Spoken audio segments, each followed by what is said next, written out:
Hey guys, welcome back. Today we're looking at a product from Rapido. It is the F40PH2D. That is a via rail scheme locomotive, but more importantly, we're leaning forward and kind of getting an idea of what it would look like in the Amtrak scheme that's coming up. Now this is equipped with DC, DCC, and that excellent ESU LokSound, so let's take a look at what Rapido offers in this F40PH. Now this is a really cool looking box. You usually see real plain Jane boxes in our hobby, but this has really cool detail. It's got the via locomotive up front here, True North locomotives. Just awesome. It talks about the first ever accurately modeled uniquely Canadian via rail Canada F40PH2D locomotive, and it's true, that was the first time it's ever been accurately done. And there it is in French, as a lot of our neighbors up north speak French natively. So I'm going to go ahead and open this up, and on the left hand side of your screen, as I'm doing the unboxing, we'll be covering some details that you can see, such as MSRP and other cool features of this locomotive. Looks like we have a decal sheet there. It's got a really nice manual, and I won't spend much time on it, but it goes through quite a bit. CVs, it goes through, it's actually French on the other side. You flip about halfway through there. So English and French. And a lot of cool details talking about the different horns, how to get the change the C48 to get the different horns, the functions, etc. It looks like we've got 20 functions listed here, and we'll cover some of those for you. And then obviously the locomotive itself right here. Like I said, as I'm unboxing, you can kind of check out all the specs in the essence of time.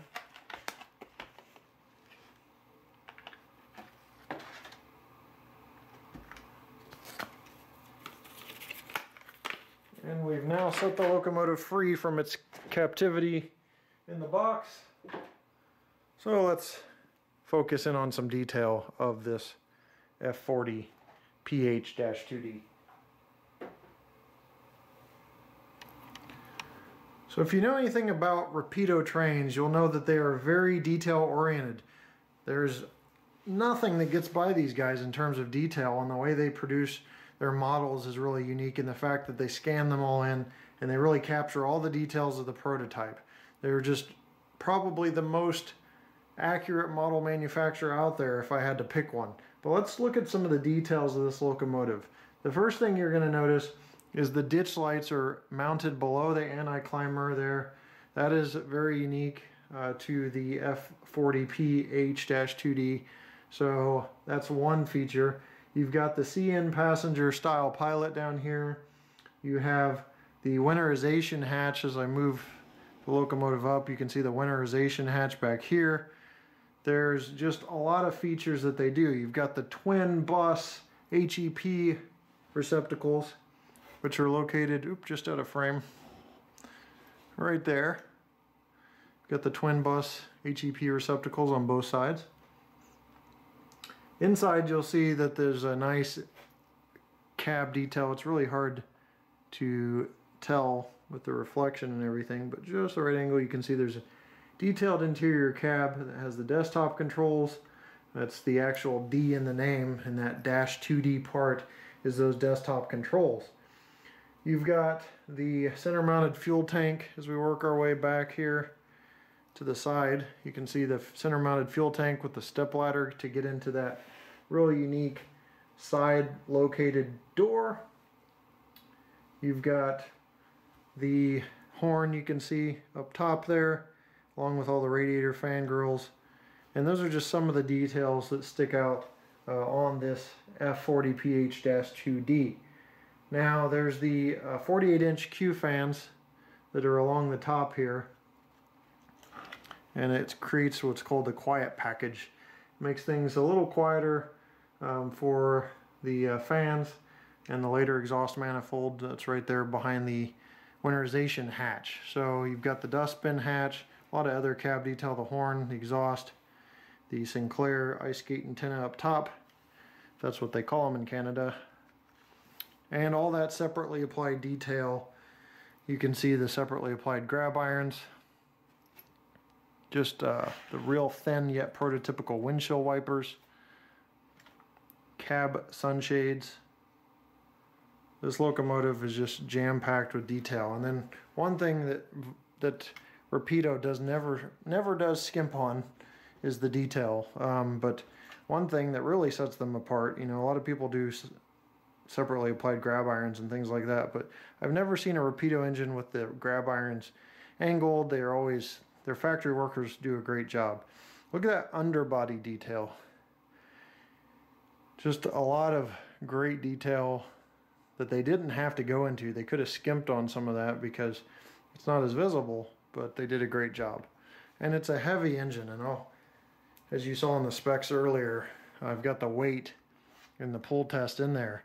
You can see how heavy this engine is for being such a short locomotive in terms of length. It's not very long, but boy is it heavy. So it's actually making my arm tired there, but maybe I just need to go to the gym. So those are some unique features of the locomotive, but I know you guys want to see detail as much as you'd like to see operation and sound. So let's go ahead and get it on the track and see what it sounds and operates like. So I'm going to go ahead and apply track power so you can hear the startup sequence if there is one on this locomotive.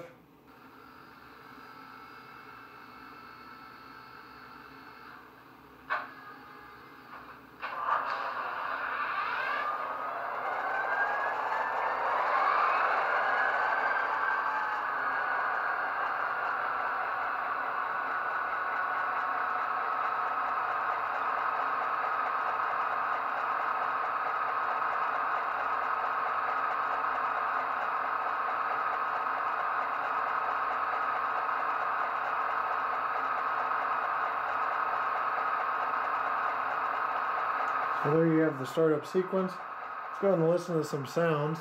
And I'll turn the headlight on as well. Very hard to see the headlight in this light, but it is present and it has a nice prototypical look to it.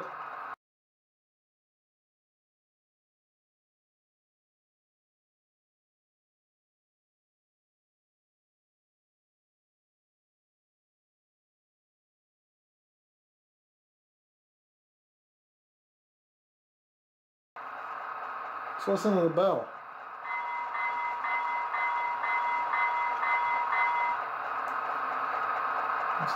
Let's listen to the horn, which also activates the bell.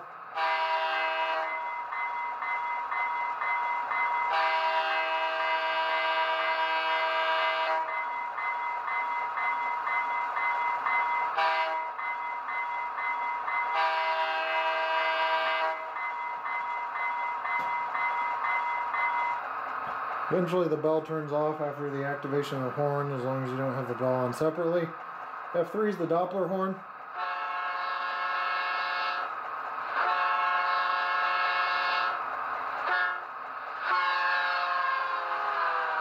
It basically does a grade crossing and the Doppler pass by. F4 makes it go in and out of standby.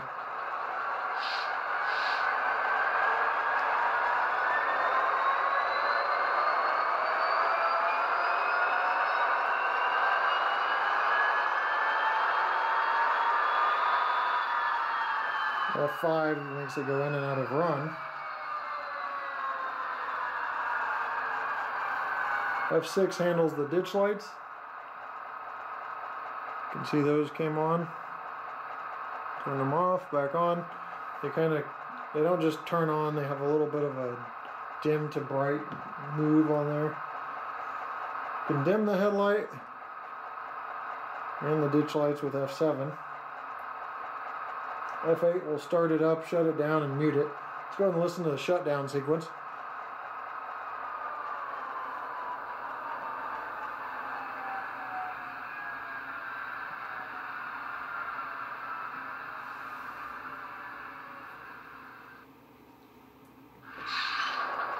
Turn it back on with F8.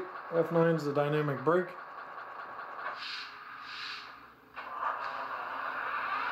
Oh, sorry, it's starting back up again here.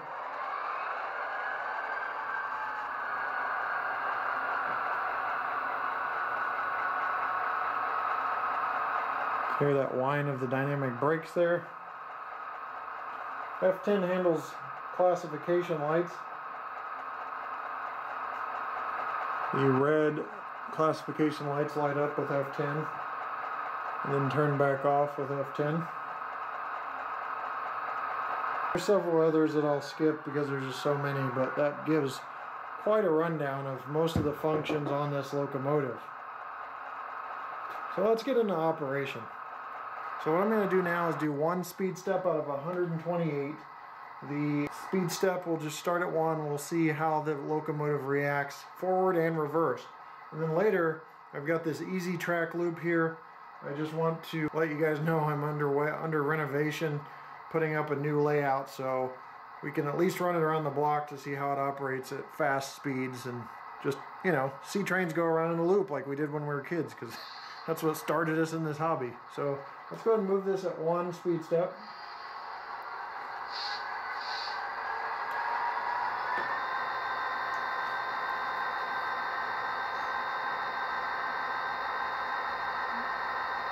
Amazing motor control. You hear the engine instantly rev up. There's not a delay like you see with some other decoders where it's revving up and down way too late. Excellent motor control. 2 speed steps.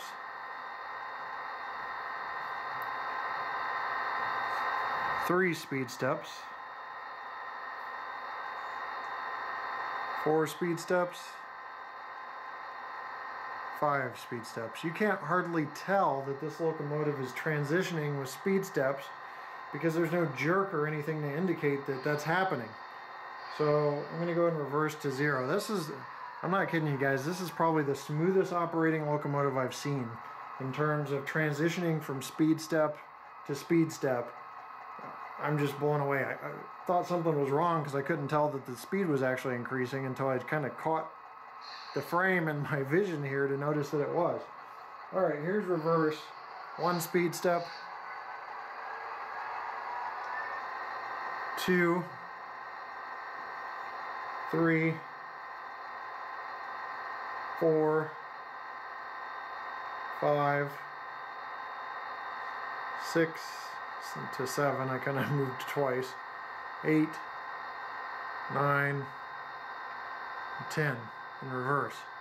So just amazing speed control from that ESU decoder. Let's go ahead and move and do some fun running around in a loop, and then we'll wrap this review up. I don't know if you're ready to go, but the kid in me is ready to hear this thing move. So we're gonna ramp it up. 30 speed steps there. I just jumped straight to it. And the kid in me also wants to play with that Doppler grade crossing. And here comes a grade crossing of sorts.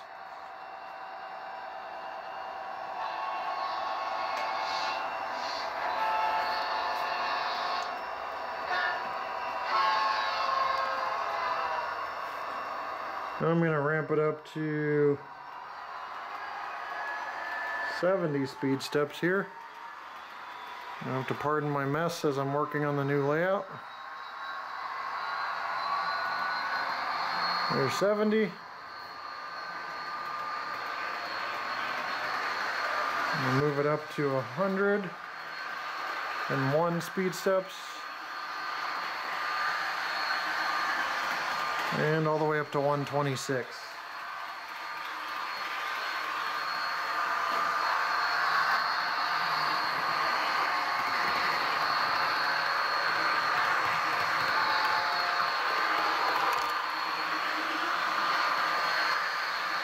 So there you have it.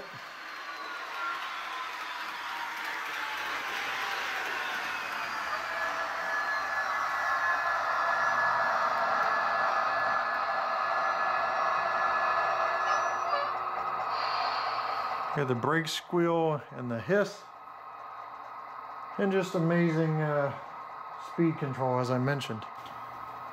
So I was really thoroughly impressed with this F40PH2D from Rapido. I'm really looking forward to what they've got in store for us in the Amtrak variety of this locomotive. Keep in mind lots of differences as Rapido is very, very detail oriented. As you could tell in this video, they don't take no for an answer in terms of what can be done with a model. Thanks for watching, guys, and we'll see you next time right here on my channel. Take care.